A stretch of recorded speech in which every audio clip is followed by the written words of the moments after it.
I don't give up that easy. Maybe because I was raised by my mom, and my mom was able to raise 8 of us by herself, and I learned a lot from her.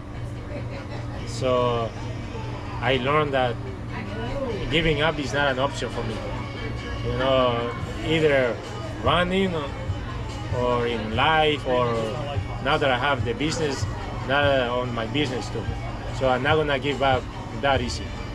So, well, out of all the people I know, out of all the people I've run races with, if I was gonna bet on someone finishing a race, it would be you. I don't know. I can't think of anyone that is more determined to finish a race.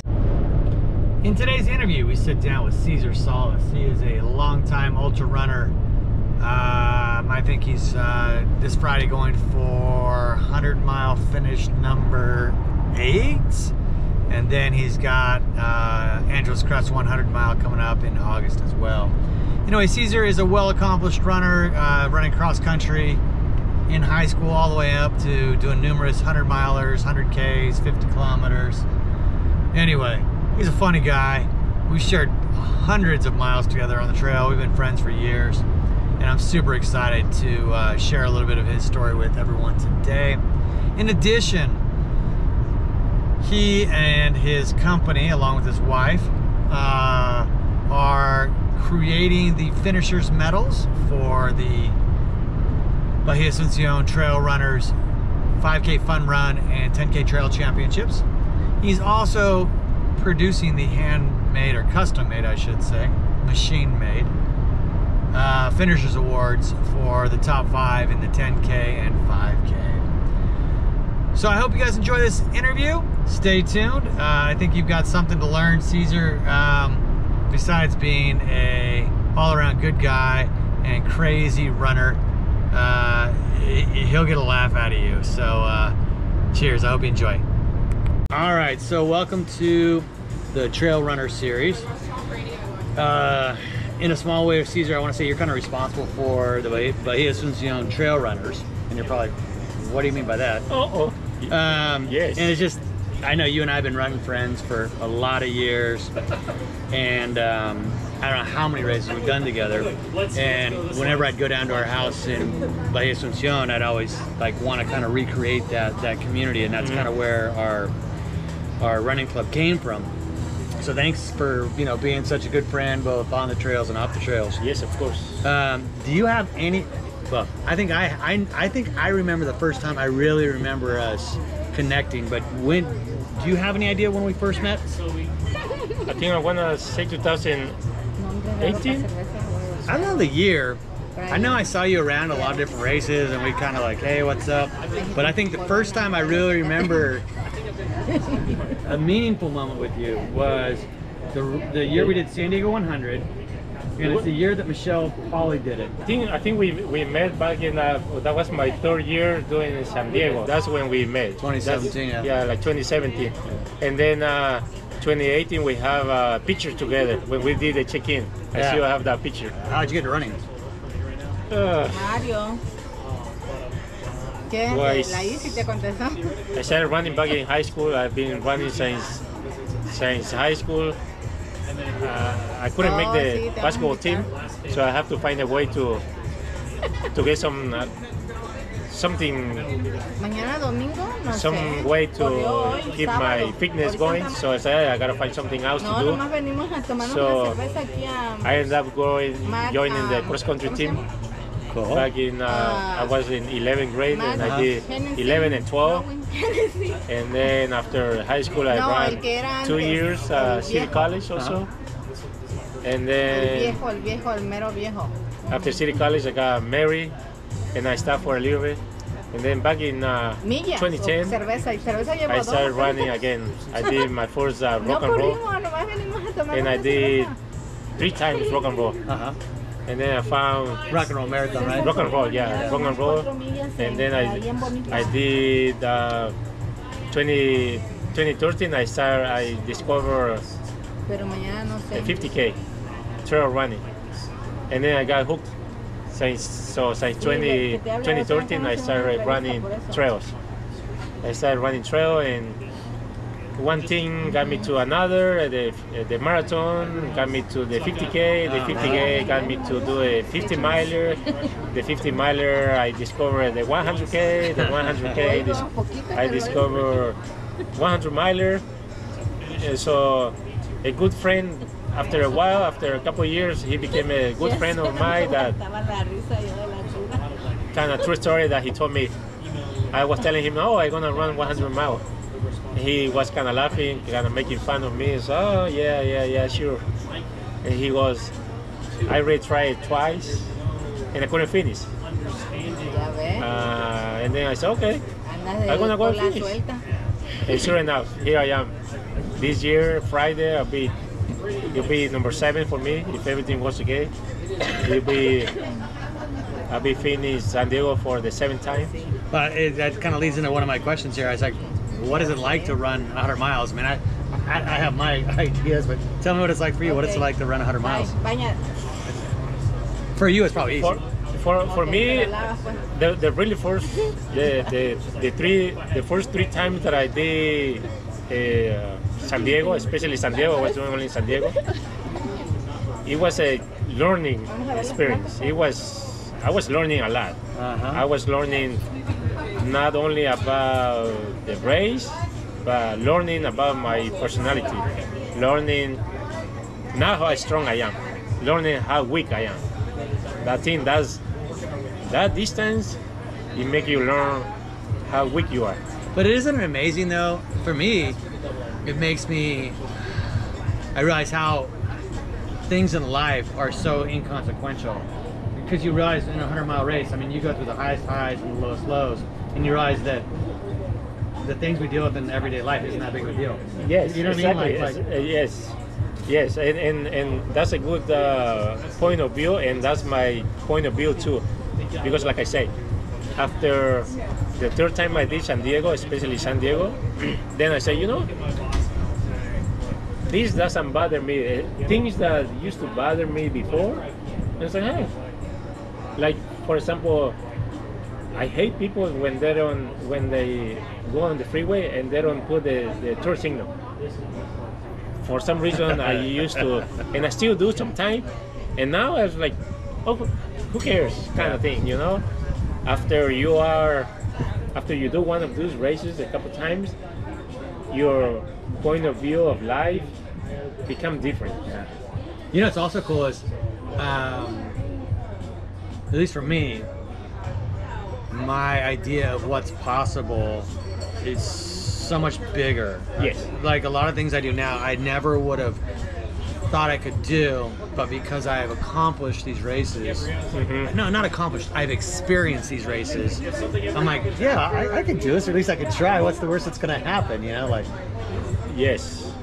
And believe me or not, that's doing all these races, all these,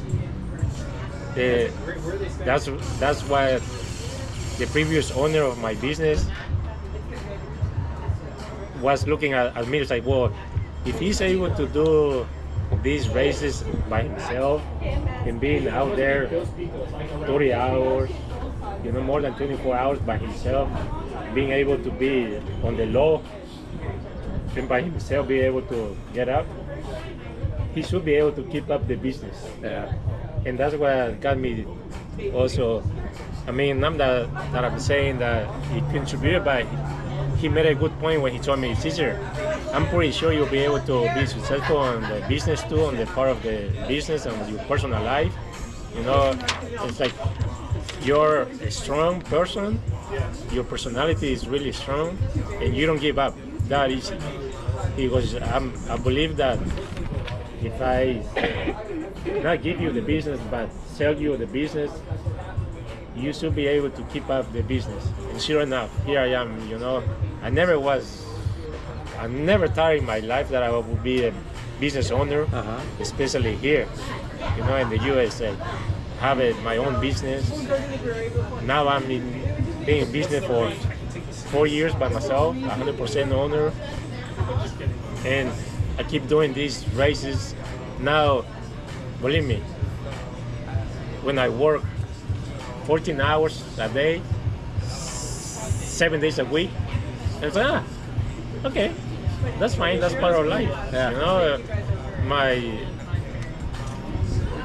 employees, the people that I have around, really good people that I have on my shop, my company, and I tell them, you know, is hey, you guys, I always say thank you for the support, thank you for this, thank you for that, and I'm always thankful, and I always think about it. Say, okay, if I can do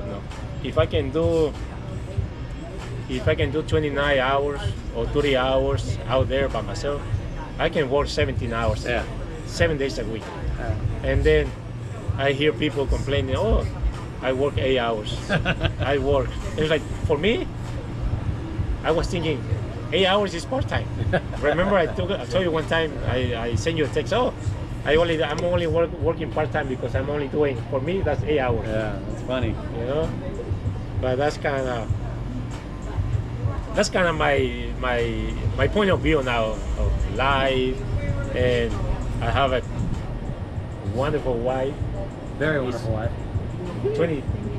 22 years. It's gonna be on the 8th next Saturday. She's 22 years old? No, 22 years of marriage. She looks 22. 22 years of being together. And I don't know how she does that, but maybe there's something to be said about ultra runners and cool wives, because I know I have a cool wife. Yes. Who puts up with me and Exactly. supports me. In fact, when I'm grumpy, she's like, you need to go run. yeah. So there. Well, Cesar, any advice for any newer runners out there? It's always take your time to learn. I'm like I did. I never went because he did a 5K, and then from 5K go do a 50K. No, do a 5K, do a 10K, a step at a time. You know, learn. Every race you learn something. Yeah. You know, like for me, if I wanna do a 5K race, I have to learn again how to run a 5K. Yeah. I don't know how to run a 5K, believe me. I can run a 50 miler, but I don't know how to run a 5K. And anybody can say, oh, if you can do a 50K, you can run a 5K. Yeah, but it's not gonna be my best. Well, some advice that I have, or something I'm thinking about as you bring this up, is you can go out and do a 5K, you can go out and do a 10K, but the longer the race, the more opportunity there is for mistakes. Yes. So you can go from a 5K to a 10K pretty easily, but going from a 50K to a 100K, that's a huge jump. Yes. It's a huge jump. So you need to experience, you need to learn from your mistakes, you need to learn how to suffer, right? Yes. I think anyone can run. It's, can you suffer? That's what you really need to learn. Not only suffer, being able to get out of that. You have to learn how to be able to get out of that suffering. Being able to Check the boxes. Yes. Go through like, oh, is it this? Is it this? Is it Okay. this? Yes. Like for me, like I say, this is gonna be my number 10 overall. You know, 100-mile races. Doing hundreds. How far is 100 miles in kilometers? 160K. 160K. Okay. Yeah, 160K. See, I'm learning. I'm being Mexicano. I'm learning. Yeah, pretty good. Huh, for American. So 160K, you know, and I'm always take it easy at the beginning. The first, I don't know. I always say, the first 20 miles is the warm up. 20 miles. You hear that, you guys? Just a 20-mile warm up. 20 miles warm up. Yeah. Easy. The next 20, I say, okay, I got 20 down. I think I'm ready to start running. Then the second 20, let's say from 20 to 40, then I really start like running again. And then all I do is just, okay, I'm pretty sure the law is coming.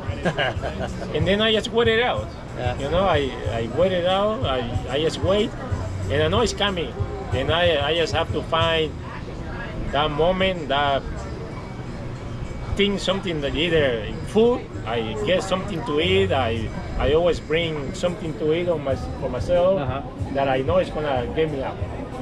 I just thought of this top of my head. I have some questions written down. I just thought of this.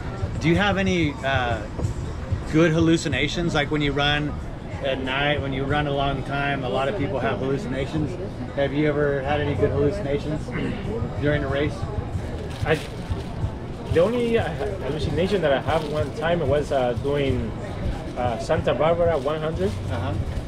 And the reason is that that race kicked my butt, because that one is, the start is at 6 p.m.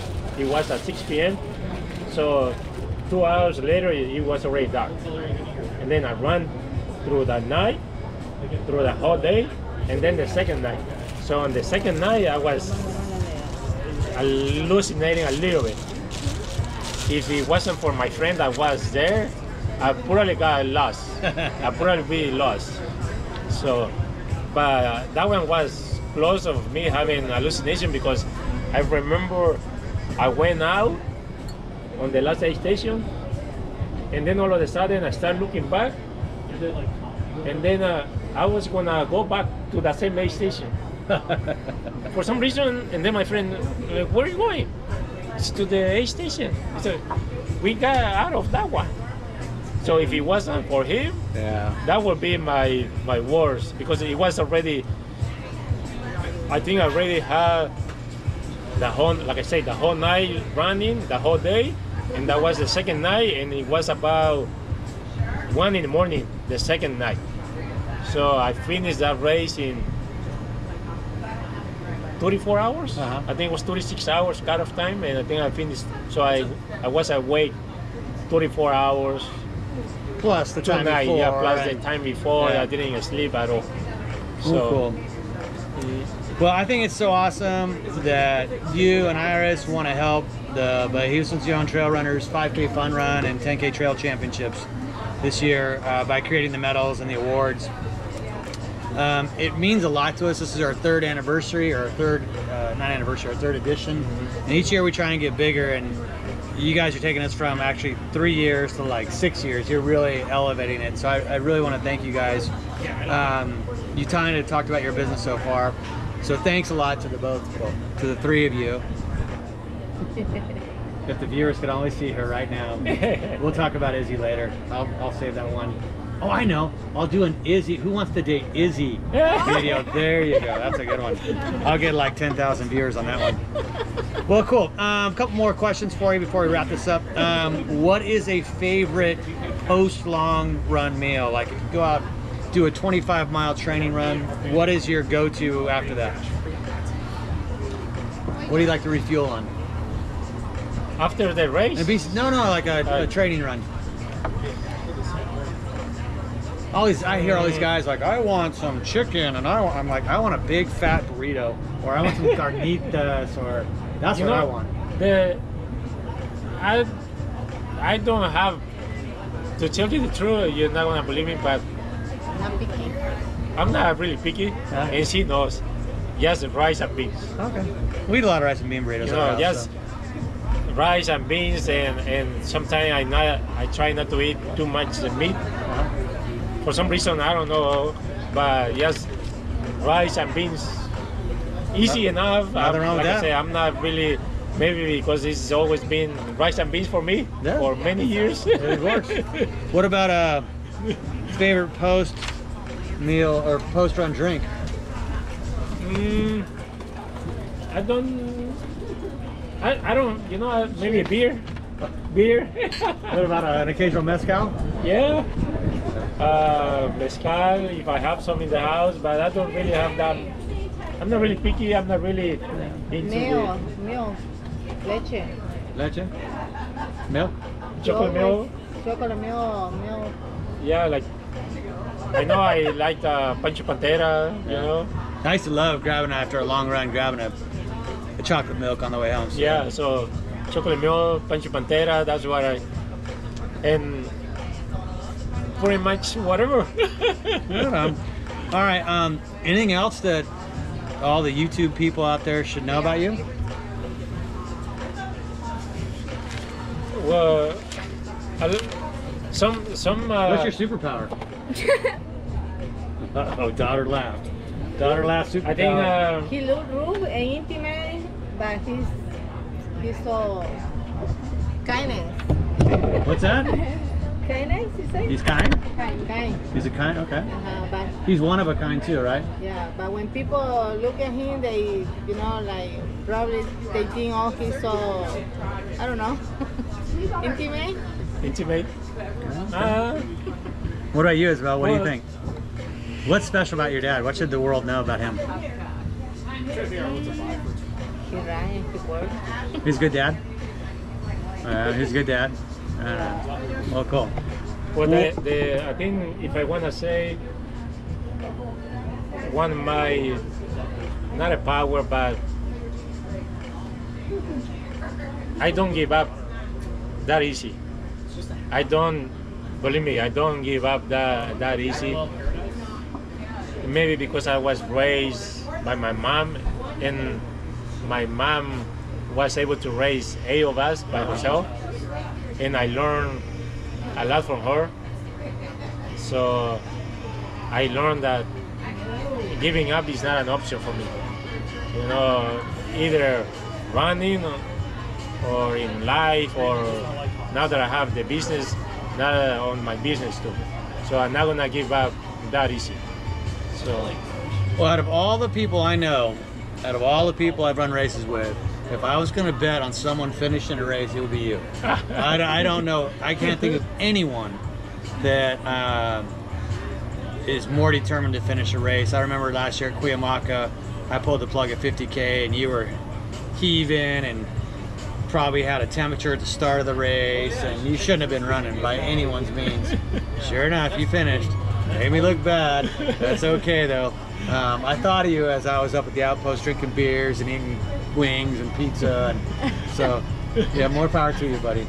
thank you. But I really want to thank you for your time, your friendship. We've got a lot of good miles together. Oh, yeah. A lot of Oh, good yeah. memories, and Yeah. I know we'll have a lot more. So I really appreciate the And time. one day I'm gonna visit you down there in Bahia, Asuncion. Be careful. You might want to stay. Oh, why not? Probably. Like I told you, I'm not gonna go and run. I'm just gonna go and take care of a station and be on the beach. All right. That's it. Well, thanks so much. Cheers. So anyway, I want to give a big shout out to Cesar. Like I said, on Friday, he takes on San Diego 100. I think this is the 6th or 7th time doing San Diego 100 mile. It's a great race. I've done it, I don't know, 3 or 4 times. I don't know how many times. I've done it a few times at least with Cesar. I wish I was doing it with him again this year. I need to get back into my training. But sitting down with him today definitely gave me some motivation, so we'll see what's up next. But again, thanks Cesar for both your friendship, for your encouragement, and also for supporting the Bahia Asuncion 5K Fun Run, 10K Trail Championships. We're really looking forward to handing out the custom-made medals you made and the finishers medals too. So.